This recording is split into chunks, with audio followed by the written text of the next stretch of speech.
Hello students, स्वागत है आप सभी का साइंस दीवाने विद्याकुल परिवार में। मैं शालिनी आपकी बायोलॉजी एजुकेटर आज आप सभी के लिए लेकर आई हूँ चैप्टर नंबर 5 का एक तीसरा लेक्चर, जिसमें कि हम मेंडल्स लॉ के बारे में पढ़ने वाले हैं। इससे पहले 2 लेक्चर आपके आ चुके हैं। पहला लेक्चर में हमने इस चैप्टर का इंट्रो पढ़ा था और दूसरे चैप्टर में हमने कुछ ऐसे शब्दावली को पढ़ा था जिसके बारे में आपको पता होना बहुत ज्यादा जरूरी है। तो दोनों ही क्लास आप सभी ने अच्छे से पढ़ी होगी और आप सभी को बहुत कुछ क्लियर भी होगा। आज की क्लास में हम मेंडल्स लॉ को पढ़ने वाले हैं, जिसमें से हमने मेंडल्स का जो प्रथम लॉ था, जो कि आपका क्या था, प्रभाविता का नियम, वो भी हम लास्ट क्लास में पढ़ चुके हो।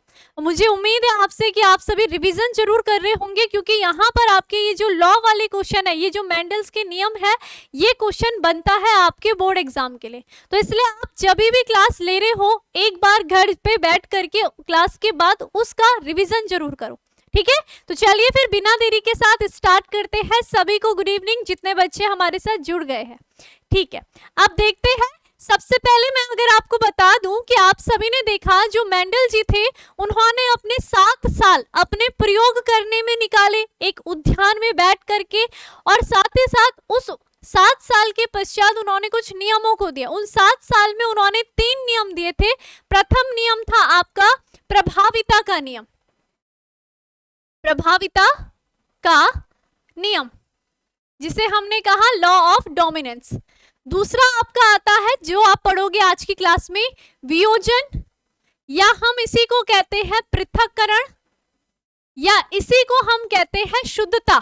3 नाम से जाना जाता है शुद्धता का नियम, ठीक है, यानी कि लॉ ऑफ सेग्रीगेशन।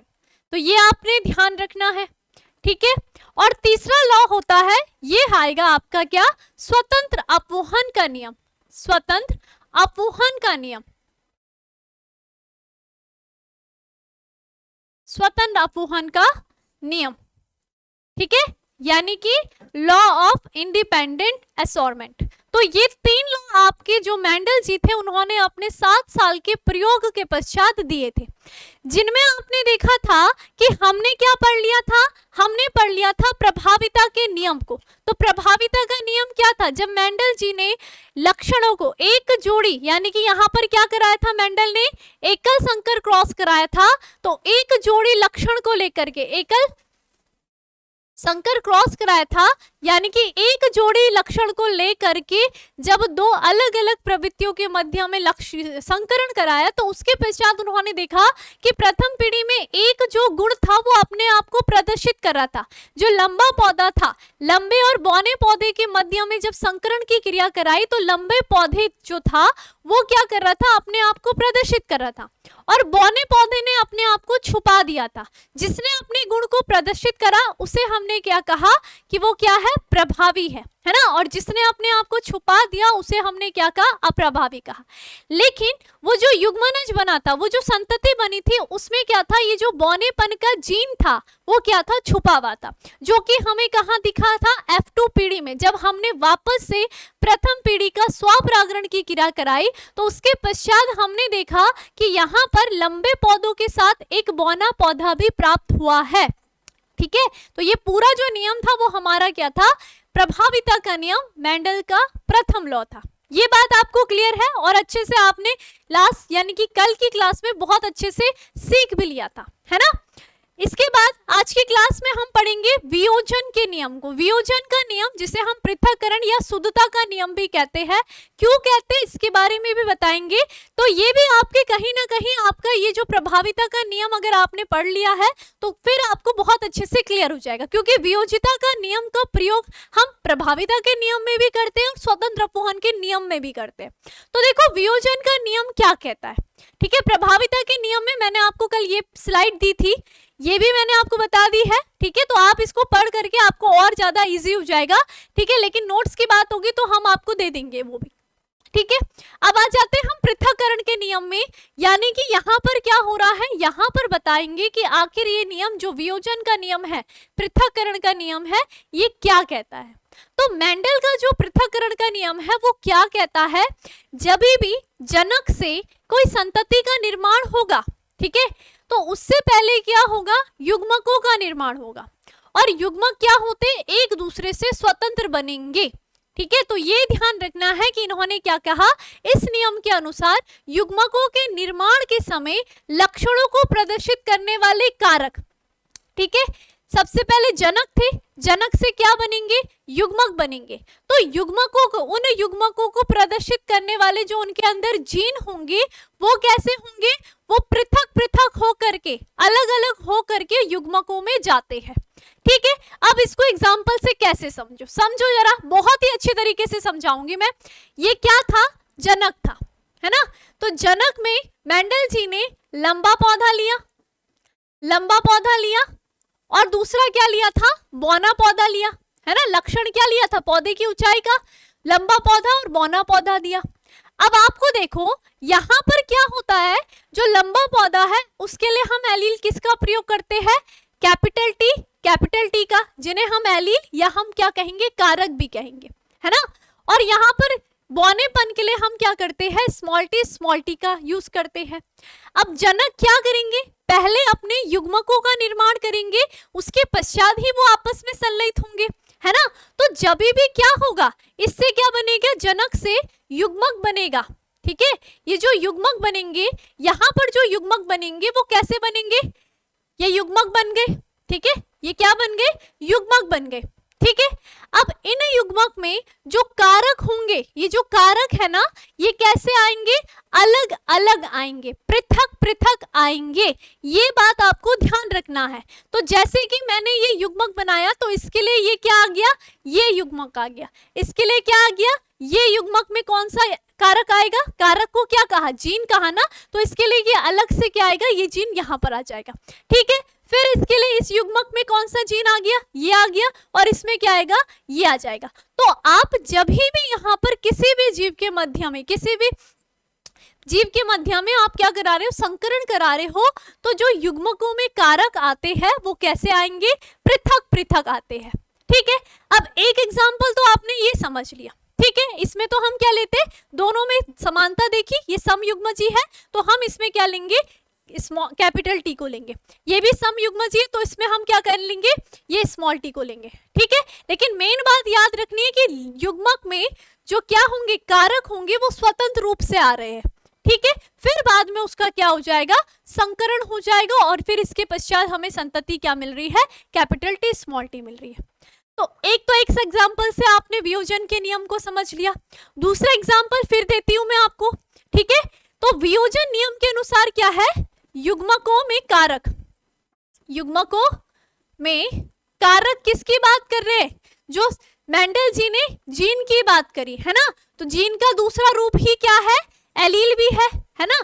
तो ये क्या होते हैं, एलील क्या होंगे, स्वतंत्र रूप से आते हैं, स्वतंत्र नहीं बोलेंगे हम यहाँ पर, हम बोलेंगे पृथक पृथक आते हैं। ठीक है, कैसे आते हैं, पृथक, या हम कैसे है, कह सकते हैं वियोजित होकर आते हैं, पृथक या वियोजित होकर आते हैं।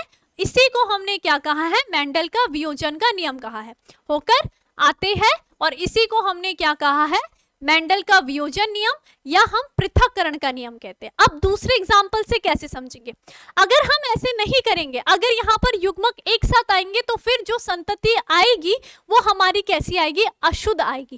ठीक है, वो शुद्ध संतति नहीं आएगी। लेकिन जब वियोजन का नियम लागू हो रहा है तब जाकर के जो हमें संतति प्राप्त होती है वो शुद्ध प्राप्त होती है, इसीलिए हम इसको शुद्धता का नियम भी कहते हैं।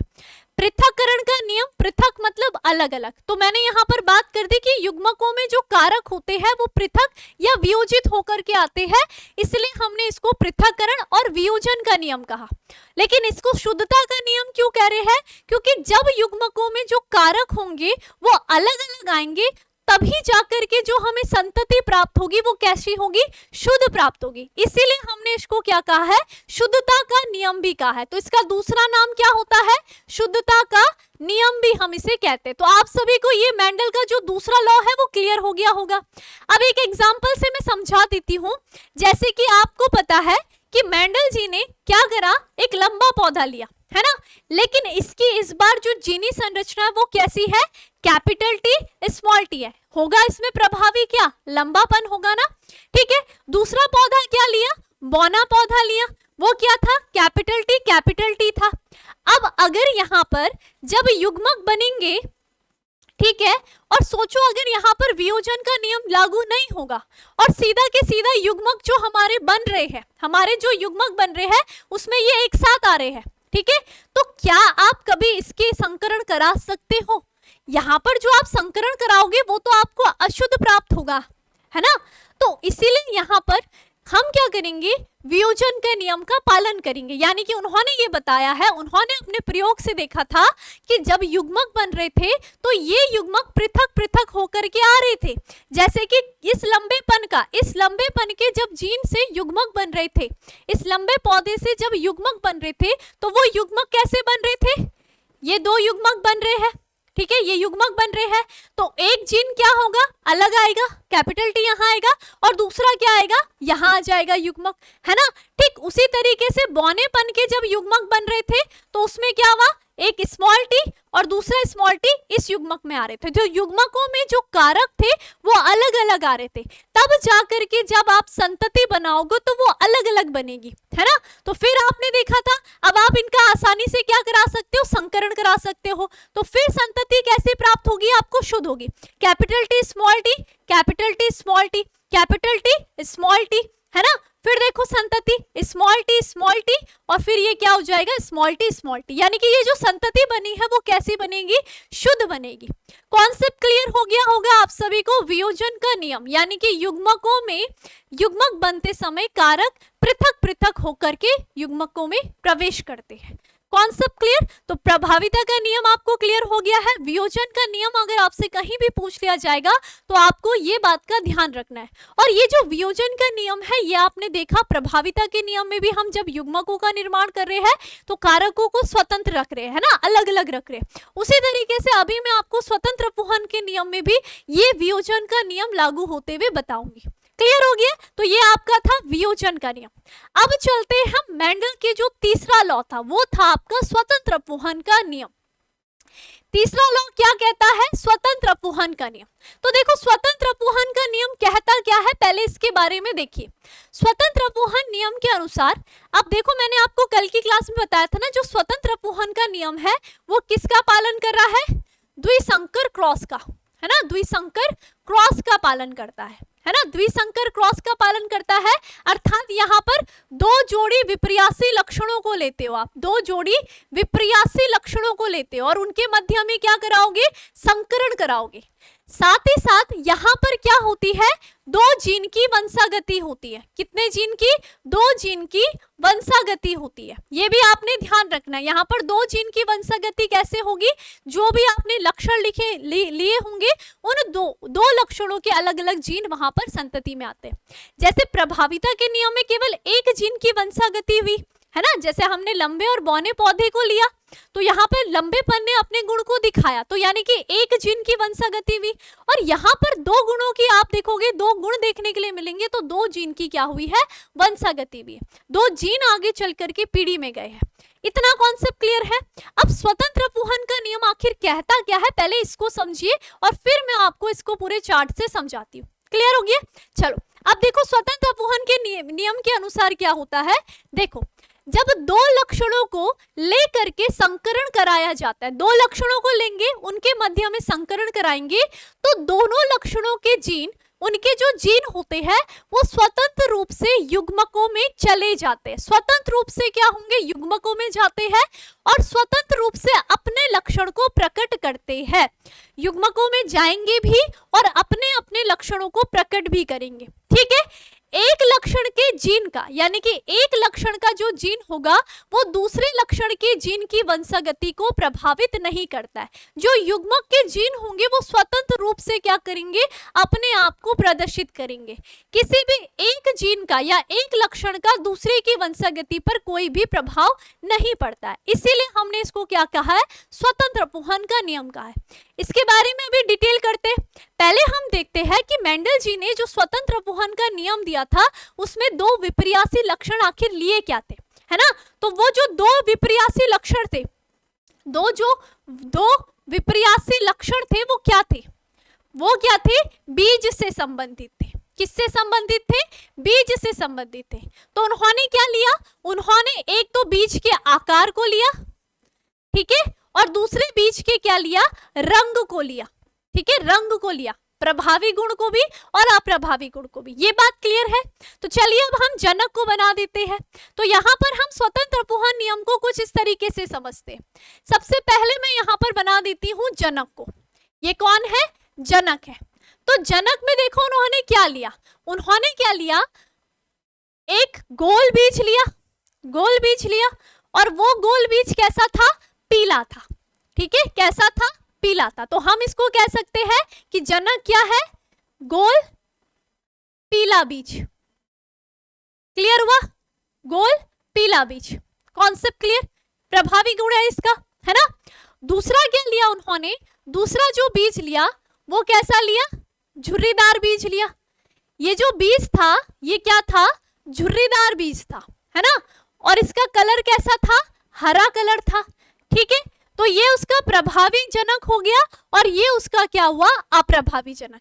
कॉन्सेप्ट क्लियर है? विपर्यासी लक्षण में भी मैंने आपको चार्ट में ये बात बताई थी।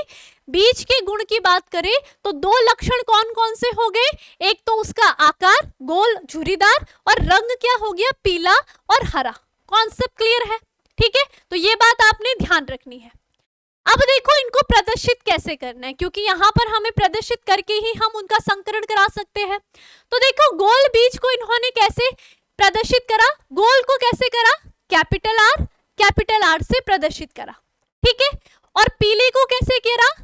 वाई कैपिटल वाई से करा। ठीक है, ये तो प्रभावी जनक हो गया। लेकिन अप्रभावी जनक को इसी का अपोजिट स्मॉल से करा। ये बात याद रखना, ऐसा नहीं होगा कि हरा है तो जी लिख दो, जी गलत हो जाता है। ठीक है, तो जिससे हम प्रभावी जनक को यहाँ पर प्रदर्शित करेंगे उसके अपोजिट में स्मॉल लेटर से हम क्या करेंगे? अप्रभावी जनक को प्रदर्शित करते हैं। Concept clear? तो यहाँ पर हम क्या ले लेंगे? जो इस झुर्रीदार को हम स्मॉल आर और बीज को हरे को क्या बोलेंगे? स्मॉल वाई कहेंगे। तो ये हमारे क्या हो गए हैं? ये हमारे बन गए हैं सारे के सारे ये इस तरीके से बीज गोल पीला बीज और झुर्रीदार हरा बीज। इतनी बात क्लियर है? जनक बन गया। अब क्या बनाना है हमें? अब हमें बनाना है किसे? युग्मकों को बनाना है। दूसरा पॉइंट क्या आ गया है? युग्मक बनेंगे, है ना। युग्मक बनेंगे जनक के बाद। तो युग्मक बना दो जी, ये युग्मक बन गए, है ना। और वियोजन नियम के अनुसार क्या होता है कि यहाँ पर जो युग्मक बनते हैं वो क्या होंगे? उनमें जो कारक आते हैं वो स्वतंत्र रूप से आएंगे, है ना। तो यहाँ से देखो दो कारक यहाँ से आ गए, कैपिटल आर कैपिटल वाई, और ये भी क्या हो गया? Capital R capital Y. ये क्या बन गए? युग्मक बन गए, है ना। फिर देखो small R small Y, small R small Y, small R small Y, small R small Y, ये क्या बन गए हैं? इसके युग्मक बन गए हैं। अब अगर आप ध्यान से देखोगे तो ये युग्मक कैसे है? ये है समयुग्मकी, है ना, समयुग्मजी है। तो इसका मतलब हम कैपिटल आर, ये जो युग्मक है ये दोनों के दोनों एक समान है, तो हम इसको ऐसे लिख सकते हैं कैपिटल आर कैपिटल वाई, है ना। एक ही बार लिख सकते हैं हम इनको। ठीक है, ये ध्यान रखना है। ठीक है, हम इसको क्या लिख सकते हैं? इस तरीके से लिख सकते हैं। यहाँ पर मैं लिख के बता देती हूँ, इसको हमने एक बार में ही ले लिया है कैपिटल आर कैपिटल वाई, क्योंकि दोनों के दोनों समयुग्मक है, तो दोनों में से आपने एक युग्मक को ले लिया। ठीक है, जिसमें क्या कारक बैठ रखा है? Capital R capital Y. और दूसरा क्या है? ये भी देखो अगर आप, तो small R small Y, small R small Y. तो यहाँ पर क्या है? इनमें से भी हम क्या ले लेंगे? एक को ही लेंगे, क्योंकि ये दोनों भी क्या है? समान है। तो यहाँ पर युग्मक क्या बन गए हैं? Capital R capital Y, small R small Y, ये क्या बन गए? युग्मक बन गए। अब यहाँ पर क्या होगा? संकरण होगा। इनके मध्य में क्या होगा? संकरण की क्रिया होगी, है ना। और संकरण के पश्चात जब इन दोनों के मध्य में संकरण होगा तो फिर जो प्रथम पीढ़ी में, संकरण के पश्चात जो प्रथम पीढ़ी होगी, फर्स्ट जनरेशन होगी, उसमें आपको संतति क्या मिलेगी?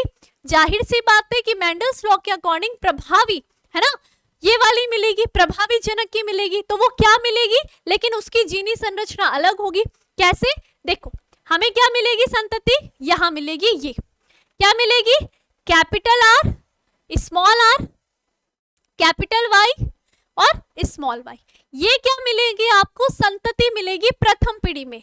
लेकिन अगर आप इसके फिनोटाइप को देखोगे तो ये कैसी होगी? ये होगी आपकी गोल पीला बीज मिलेगा, है ना, संतति में आपको गोल पीला बीज मिलेगा। ठीक है, ये कॉन्सेप्ट क्लियर हुआ आप सभी को? क्या हमने बात करी? सबसे पहले फिर से सुनो, ये हमारे दो जनक थे, प्रभावी जनक, अप्रभावी जनक। दोनों के मध्य में पहले क्या होगा? संकरण कराने से पहले वो अपने युग्मकों को बनाएंगे। युग्मकों में वियोजन नियम के अनुसार स्वतंत्र रूप से कारक प्रवेश करते हैं, तो आपके युग्मक इस तरीके से बने। ये समयुग्मक है तो इसलिए हमने एक को ले लिया अलग अलग करके। ठीक है, तो ये युग्मक थे, इनके मध्य में जब संकरण हुआ तो इनमें क्या हुए? गोल पीला बीज बना। तो यहाँ पर क्या हो गया? प्रथम पीढ़ी में हमें ये संतति मिली। अब मेंडल जी क्या करेंगे? वो करेंगे कि यहाँ पर अभी ये जो गुण था वो कहाँ चला गया, है ना, तो अब वो क्या करेंगे? इसी में जो प्रथम पीढ़ी आई है उसमें स्वपरागण की क्रिया कराते हैं। ठीक है, उसमें क्या कराएंगे? स्वपरागण की क्रिया कराएंगे। प्रथम पीढ़ी में क्या कराएंगे? स्वपरागण। ठीक है, और स्वपरागण के पश्चात फिर क्या होगा? उनको अलग अलग अनुपात मिला था स्वतंत्र अपोहन के नियम के अनुसार। ठीक है, अब उससे पहले हमें क्या करना पड़ेगा? हमारे पास युग्मक क्या था? हमारे पास जो अभिजनक है वो क्या है? कैपिटल आर स्मॉल आर, है ना, कैपिटल वाई स्मॉल वाई, ये जनक है। इसी का क्रॉस किसके साथ कराना है? इसी के साथ, यही तो कराना है हमें, है ना। लेकिन उससे पहले अभी इनके क्या बनेंगे? वापस से युग्मकों का निर्माण होगा, है ना। अब युग्मक कैसे बनेंगे देख लो जी। देखो, ये आपके क्या थे? गोल पीला बीज है ना। इसमें क्या था? ये आपका क्या है? कैपिटल आर, और ये आपका क्या है? Capital are. ठीक, इतनी बात क्लियर है। क्रोमोसोम में युग्मकों अलग अलग आपको क्या दिख रहे हैं? ये कैपिटल आर के लिए है, ये स्मॉल आर के लिए है। ठीक है, फिर ये क्या है? कैपिटल वाई के लिए है, और ये क्या हो जाएगा? स्मॉल वाई के लिए हो जाएगा। ठीक है, अब देखो ये जो कैपिटल आर है, सबसे पहले तो क्या हो जाएगा? युग्मक बनने के परिणाम स्वरूप ये क्या होंगे? ये जो कैपिटल आर स्मॉल आर है, ये एक दूसरे से पृथक पृथक हो जाएंगे। ये बात क्लियर है। ये जो कैपिटल वाई और स्मॉल वाई है, ये भी क्या हो जाएंगे? एक दूसरे से, ये जो कारक है ये पृथक पृथक हो जाएंगे, क्योंकि वियोजन का नियम ऐसा कहता है ना। अब ये किसके साथ संलयन करेंगे युग्मक बनाने में? ये कैपिटल आर चाहे तो वो किसके साथ बनाए? एक युग्मक कैपिटल आर कैपिटल वाई वाला बना दे, है ना। तो मैं लिख दूं यहां पर, ये इसने एक युग्मक क्या बना दिया? कैपिटल आर और कैपिटल वाई वाला बना दिया। ठीक है, ये चाहे तो ये एक युग्मक क्या कर ले? कैपिटल आर और स्मॉल वाई वाला बना दे। तो दूसरा युग्मक यहाँ पर ये क्या बना सकता है? कैपिटल आर और स्मॉल वाई का बना दे। तो ये दूसरा युग्मक बन गया। फिर देखो तीसरा युग्मक क्या बन सकता है? तीसरा युग्मक बनाए तो तीसरा युग्मक ये जो स्मॉल आर है इसका बस चले तो ये किससे बना दे? इस स्मॉल आर कैपिटल वाई से बना दे। ठीक है, तो तीसरा युग्मक हमें क्या मिल जाएगा? तीसरा युग्मक अगर हम देखें तो बहुत सारी चांसेस है कि हमें क्या मिल जाएगा कि एक स्मॉल आर और कैपिटल वाई मिल जाए। चौथा युग्मक ये कैपिटल आर, ये स्मॉल आर चाहे तो ये इसके साथ भी युग्मक बना सकता है। तो चौथा युग्मक हमें क्या मिल जाएगा? स्मॉल आर और स्मॉल वाई मिल जाएगा। यहीं से स्टार्ट होता है स्वतंत्र अपवहन का नियम, यानी कि जब यहाँ पर युग्मकों का निर्माण हुआ तो कारक जो थे, जो ये जीन थे, ये जो कारक थे, ये स्वतंत्र होकर के कहाँ जा रहे हैं? युग्मकों में जा रहे हैं। किसी का भी किसी की वंशागति में कोई प्रभाव नहीं है। इस कैपिटल आर से ये इसके साथ भी बाइंड हो सकता है, इसका मन करे तो वो इसके साथ भी बना सकता है। ठीक है, यानी कि वो पीला हरा, यहाँ पर पीला गोल पीला भी यहाँ पर बन सकता है और गोल हरा भी बन सकता है। ठीक है, तो यहाँ पर जो लक्षण है वो स्वतंत्र होकर के संतति में जाते हैं, इसलिए इसको स्वतंत्र अपवहन का नियम कहा। लेकिन देखो अभी आपके ये युग्मक बने हैं, है ना। तो युग्मक अभी किससे बने हैं? जब हम एक आर को देख रहे हैं, हमने अभी कितने आर को देखा? एक आर को देखा। ठीक है, ठीक इसी के साथ ये जो वाला आर होगा ये भी वैसे ही युग्मकों को बनाएगा, उसके भी तो ये सेम युग्मक बनेंगे। तो अब हम इनका क्या कराएंगे? आपस में स्वपरागण की क्रिया कराएंगे। यहाँ के बाद क्या होगा? स्वपरागण की क्रिया होगी किसमें? इन युग्मकों में, और इसी के साथ इनके युग्मकों में। ये भी तो सेम युग्मक ही बनाएगा, सेम ही तो बनाएगा, है ना। तो मैंने एक बार लिख दिया, चाहे कितने भी बार लिखेंगे क्लियर हो गया आपको। ठीक है। तो अब ये क्या करेंगे, अपने ही साथ क्या कर रहे हैं, यहाँ पर स्वपरागण की क्रिया करेंगे।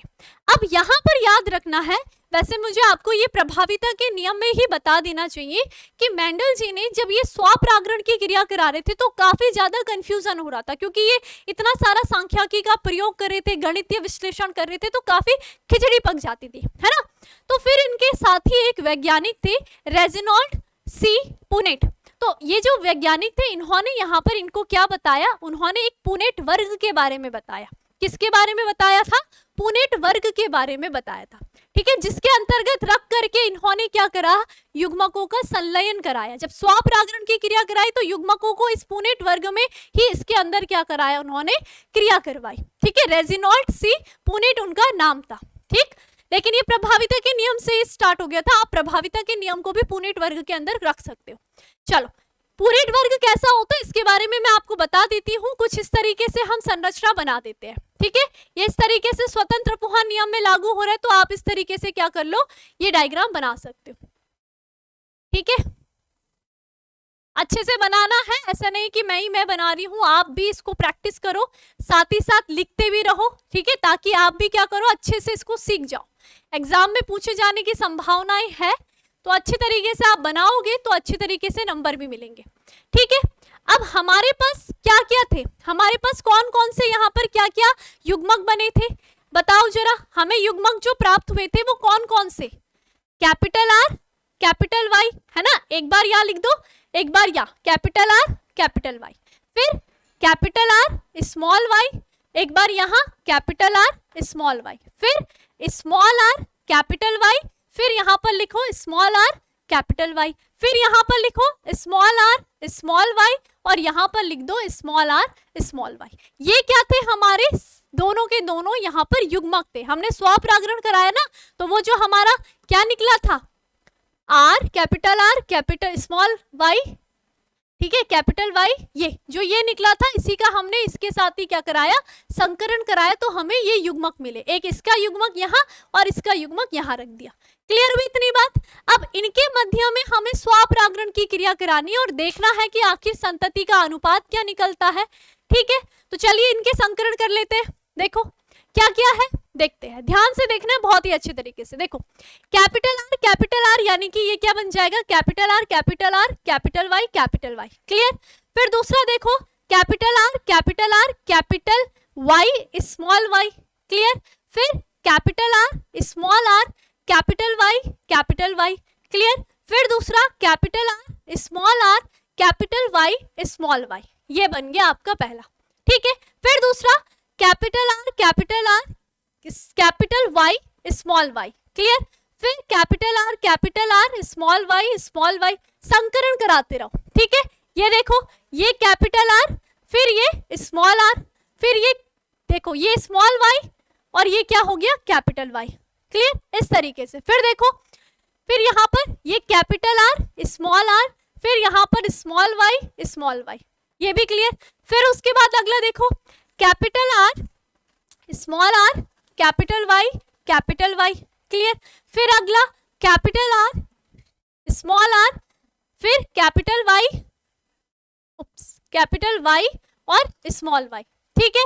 फिर अगला देखो, स्मॉल आर कैपिटल वाई, फिर अगला देखो स्मॉल आर कैपिटल वाई और स्मॉल वाई, ये बात क्लियर। बस आपको संकरण कराना है, संकरण यानी कि इन दोनों का संकरण, जैसे कि ये कैपिटल आर है, यहाँ पर स्मॉल आर, फिर कैपिटल वाई है और नीचे क्या है, स्मॉल वाई, ये हो गया।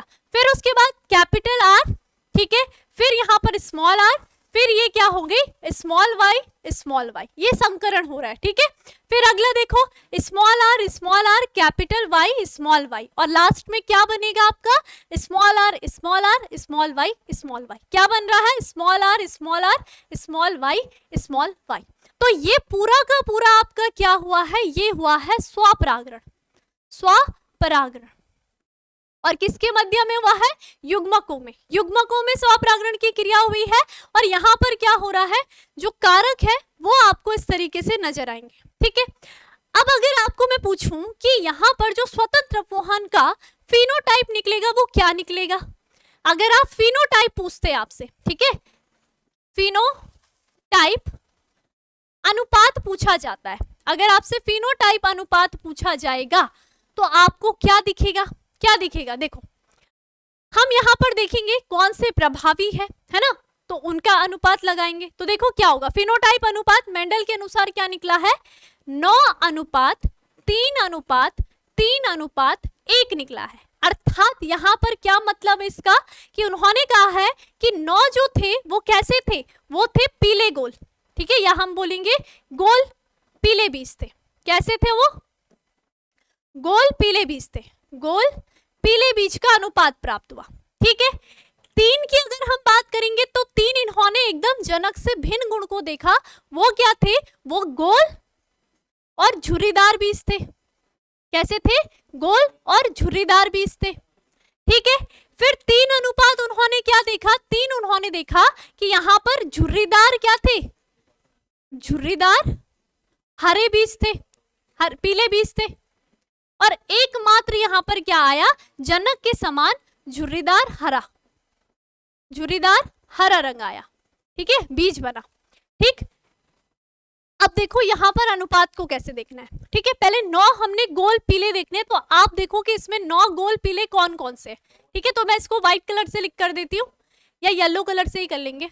देखो अगर आप इसकी जीनी संरचना को देखोगे तो capital R capital R capital Y है ना, तो ये क्या बना रहा है, ये बना रहा है गोल पीले। तो यहाँ पर लिख दो, एक ये बना रहा है capital R capital Y small Y, ये भी क्या बना रहा है, गोल पीले। क्योंकि कौन प्रभावी है इसमें, कैपिटल आर प्रभावी है, और कौन प्रभावी है, कैपिटल वाई प्रभावी है ना। तो ये क्या बना रहा है, ये भी आपका गोल पीले बना रहा है। तीसरा आप देखोगे ये भी क्या बना रहा है, तीसरा भी गोल पीले बना रहा है। चौथा भी क्या बना रहा है, गोल पीले बना रहा है, ठीक है। पांचवा भी क्या बना रहा है, गोल पीले बना रहा है। अब यहाँ पर देखो ये वाला अलग दिख रहा है, यहाँ पे प्रभावी तो पीला है, लेकिन सॉरी यहाँ पर प्रभावी आर यानी कि राउंड गोल है, लेकिन यहाँ पर जो बीज बना है वो क्या बना है, झुर्रीदार बना है, सॉरी वाई यानी कि हरा बना है ना। यहाँ पर क्या बना है, हरा बना है। तो हम यहाँ पर लिख सकते हैं ये क्या बना है, गोल हरा बीज बना है। क्या बना है ये हमारा गोल हरा बना है ना, गोल हरा, एकदम अलग। मेंडल ने जो जनक को लिया था उससे एकदम अलग आपको संतति देखने के लिए मिल रही है, क्लियर। उसके बाद दूसरा जाओ, यहाँ पर देखो कैपिटल आर और ये स्मॉल वाई आ गया है ना, तो स्मॉल कैपिटल आर तो ठीक है, ये क्या दिखा रहा है, गोल को दिखा रहा है, ठीक है, गोल को दिखा रहा है। लेकिन यहाँ पर प्रभावी क्या है, स्मॉल वाई है, तो इसका मतलब यहाँ पर भी हमें क्या देखने के लिए मिला, गोल हरा देखने के लिए मिला, ठीक है। तो ये 2 बन गए। उसके बाद यहाँ पर अगर आप देखोगे तो यहाँ पर भी आपको क्या देखने के लिए मिला, गोल बीज तो देखने के लिए मिला, लेकिन उस बीज का कलर क्या रहा, हरा रहा। तो यहाँ पर भी क्या हो गया, ये भी आपको तीनों के तीनों, ये तीनों आपको क्या दिखने के लिए मिले, गोल हरा देखने के लिए मिला, है ना। तो यहाँ पर लिख दो गोल हरा, ये जो अनुपात था ना ये किसका था, गोल हरे का, ठीक है, ये यहाँ पर हरा था। अभी देखते हैं, ठीक है। तो 3 तो मिल गए हैं, क्या पता और भी हो सकते हैं या नहीं भी हो सकते, है ना। तो वापस आ जाओ, हमारी काउंटिंग यहाँ तक 5 तक चल गई थी, हम गोल पीले को ढूंढ रहे हैं, ठीक है। तो गोल पीले में देखो कैपिटल आर कैपिटल वाई, ये क्या हो गया, छठवा, ठीक है। फिर कैपिटल आर कैपिटल वाई, ये हो गया 7वां। फिर उसके बाद देखो यहाँ पर ये अनुपात नहीं दिख रहा है, यहाँ पर क्या दिख रहा है, यहाँ पर दिख रहा है आपको झुर्रीदार हरा, झुर्रीदार पीला नजर आ रहा है, ठीक है, ये झुर्रीदार पीला। प्रभावी कौन है, प्रभावी झुर्रीदार है और बीज का कलर क्या है, पीला कलर है, ठीक है। फिर उसके बाद ये वाला भी उससे मैच नहीं है, ये भी आपको क्या दिख रहा है, यहाँ पर झुर्रीदार दिख रहा है और बीज कैसा दिख रहा है, वाई कैपिटल वाई है, तो इसका मतलब प्रभावी कौन है, यहाँ पर भी प्रभावी पीला कलर है। तो ये बीज जो बना वो झुर्रीदार पीला बना, ठीक है। फिर आ जाओ आगे, फिर देखो कैपिटल आर कैपिटल वाई, ये क्या बना आपका 8वां पीला गोल बीज जनक के समान, ठीक है। फिर यहाँ पर देखो ये फिर से अलग आ गया, ये बना तो गोल बीज, लेकिन ये कैसा बना, यहाँ पर हरा बना, है ना, यहाँ पर क्या बना है, ये भी हरा बना है। तो इसका मतलब ये भी क्या हो जाएगा, यहाँ पर जनक से भिन्न हो जाएगा, ठीक है। फिर इसमें आ जाओ कैपिटल, यहाँ पर स्मॉल है, यानी कि ये क्या बन गया आपका झुर्रीदार हरा, ठीक है। और मात्र एक क्या बना, जनक के समान, ये बना है आपका झुर्रीदार क्या, हरा। ठीक है, अब आप अनुपात को अगर देखते हो, इनमें एक और अनुपात याद रखना है, कहां पे, कैपिटल आर, यहां पर, ठीक है। गोल हरा बनाना, इसको हमने नहीं गिना, ये गोल आपका क्या बन जाएगा, गोल पीला बन जाएगा। ठीक है, ये गोल पीला हो जाएगा। ठीक, अब देखो यहां पर अगर हम अनुपात को देख रहे हैं, क्योंकि ये क्या बन रहा है यहाँ पर, प्रभावी कैपिटल वाई और स्मॉल वाई हो जाएगा, कैपिटल वाई और स्मॉल वाई। ठीक है, अब देखो ये नवा बन गया आपका, ये कौन सा हो गया, नवा बन गया। ठीक है, अब ध्यान से देखो, 9 आपको कैसे अनुपात प्राप्त हुए, 9 आपको गोल पीले प्राप्त हुए, तो 9 आप देख सकते हो, एक बार खुद प्रैक्टिस करोगे तो आपको खुद ही पता चल जाएगा कि पीले गोल क्या है, हरे झुर्रीदार क्या है। 3 हम बात कर रहे हैं गोल हरे की, तो एक ये बन गया, एक ये बन गया गोल हरा, और एक आपको यहां दिख रहा है, तो ये 3 गोल हरे आपको ये मिल गए, कौन से, गोल हरे। बीज कैसे थे, गोल थे, लेकिन हरापन जो आ गया उसमें वो क्या था, जनक से भिन्न लक्षण आपको देखने के लिए मिल गया। ठीक है, फिर आपने देखा झुर्रीदार पीले, है ना, ये भी आपको जनक से भिन्न लक्षण देखने के लिए मिला, तो ये कितने मिले आपको, 3 मिले। ये एक झुर्रीदार हरा कहाँ मिल गया, सॉरी झुर्रीदार पीला, ये एक मिल गया झुर्रीदार पीला, ये दूसरा झुर्रीदार पीला, है ना, तो ये क्या हो गए आपके, ये भी जनक से भिन्न लक्षण आपको देखने के लिए मिल गए। और उसके पश्चात आपको मात्र एक लक्षण देखने के लिए मिला जो जनक के समान था, झुर्रीदार हरा का, तो ये आपका आ गया यहाँ लास्ट पे। तो ये इसका क्या है, जब आपने बाह्य संरचना को देखा, आपने उसको फिनोटाइप को देखा, आप देख रहे हो कि यहाँ पर संतति आपको लंबी बौनी कैसी दिख रही है। ठीक है, जो देख रहे हो आप, बीज को देख रहे हो, उसका शेप कैसा है ना, उसका कलर कैसा है, तो उसको हम क्या कहेंगे, ये उसकी क्या है, फिनोटिपिकल संरचना है। क्लियर। उसके बाद हम बात करते हैं इसका जीनोटाइप क्या होगा, तो जीनोटाइप में आप देख सकते हो है तो वो क्या, गोल पीला बीज। हमने क्या देखा, सारे के सारे यहाँ पर गोल पीले दिखे, 9 आपको ऐसे दिखे जो गोल पीले थे, लेकिन अगर आप उनकी जीनी संरचना की जब अध्ययन करोगे तो वो एक दूसरे से बिल्कुल भिन्न है ना, जैसे कि capital R, Y Y capital Y, लेकिन दूसरी तरफ आप देख रहे हो इसकी जीनी संरचना में कैपिटल आर है, कैपिटल वाई लेकिन स्मॉल वाई, तो ये क्या हो जाएगी, जीनी संरचना। वैसे आपके एग्जाम में पूछी नहीं जाती है, लेकिन आप अनुपात याद कर सकते हो जीनोटाइप का, ये क्या हो जाएगा, 1 अनुपात 2 अनुपात 1 अनुपात 2 अनुपात 4 अनुपात 2 1 अनुपात 2 अनुपात 1। हाँ यहाँ, चलो यहाँ पे लिख देते, ठीक से लिख देंगे। देखो आपका अनुपात ये अलग अलग निकल सकता है, लेकिन अगर आपको एग्जाम में जैसे करना होगा तो आपको एक ट्रिक याद रखनी पड़ेगी, कैसी, चलो यहीं पे लिख देंगे। ठीक है, 1 अनुपात 2 अनुपात 1 अनुपात, ठीक है, 2 अनुपात 4 अनुपात 2 अनुपात 1 अनुपात 2 अनुपात 1, ये इसका जीनोटाइप है। लेकिन अगर आप काउंटिंग करके या खुद से अगर ये अनुपात निकालोगे तो आपका अलग अलग निकलेगा। ठीक है, तो इस तरीके से आपका पूरा ये क्या है, स्वतंत्र अपूहन का नियम है। आपने देखा कि जब हम युग्मकों को बना रहे थे तो यहाँ पर जो कारक थे वो स्वतंत्र रूप से युग्मकों में जा रहे थे, वो किसी के, यहाँ पर देखो जब हमने देखा कि जो संतति हमें प्राप्त हुई वो पीले गोल की भी प्राप्त हुई, हमें वो कैसे भी जनक के समान पूरी प्राप्त हुई, लेकिन उसके अलावा भी हमें अन्य लक्षण देखने के लिए भी मिला। इसका मतलब कि यहाँ पर जो अन्य लक्षण हमें देखने के लिए मिला, उनकी वंशागति का यहाँ पर किसी भी दूसरे जीन ने वहां पर कोई भी प्रभाव नहीं डाला, कोई डिस्टर्ब नहीं करा किसी ना किसी को। ठीक है, तो ये बात आपने ध्यान रखना है, इसी को हमने क्या कहा है, स्वतंत्र अपूहन का नियम कहा है। तो आज की क्लास में आपके मेंडल के जो तीनों लॉ थे, आप इसको एक बार खुद से बनाओगे, थोड़ा सा अगर गलती हो भी गई होगी तो कोई बात नहीं, लेकिन आप अगर उसको खुद से बनाओगे तो आप एक बार देख लेना ढंग से। ठीक है, इस चार्ट को बनाना सीखो, बहुत ईजी है। अगर आपको युग्मक बनाने आते हैं तो आप इनका स्वपरागण की क्रिया बहुत ही आसानी से कर सकते हो। तो ये रहे आपके, देखो 3 ये कैसे गोल हरे बीज है ना, और देखो ये सारे गोल जो दिख रहे हैं आपको ना, पीले गोल बीज, वो ये रहे, है ना, 9 है संख्या में।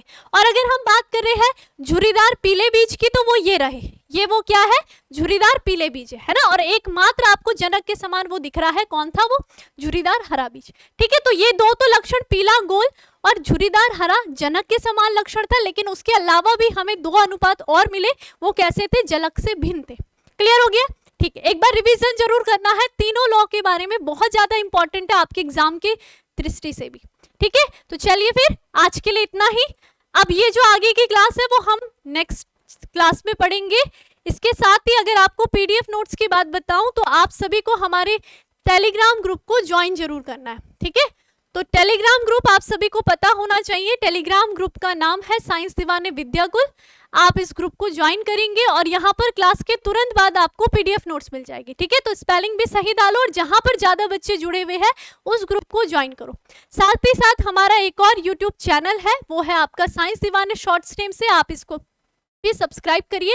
और किसी भी प्रकार की अगर आपको दिक्कत हो, परेशानी है, तो आप इस नंबर पर कॉल कर सकते हो और अपनी परेशानी को बता सकते हो, ठीक है। चलिए फिर आज के लिए इतना ही, अब मिलते हैं नेक्स्ट क्लास में, तब तक अपना ध्यान रखिए, धन्यवाद।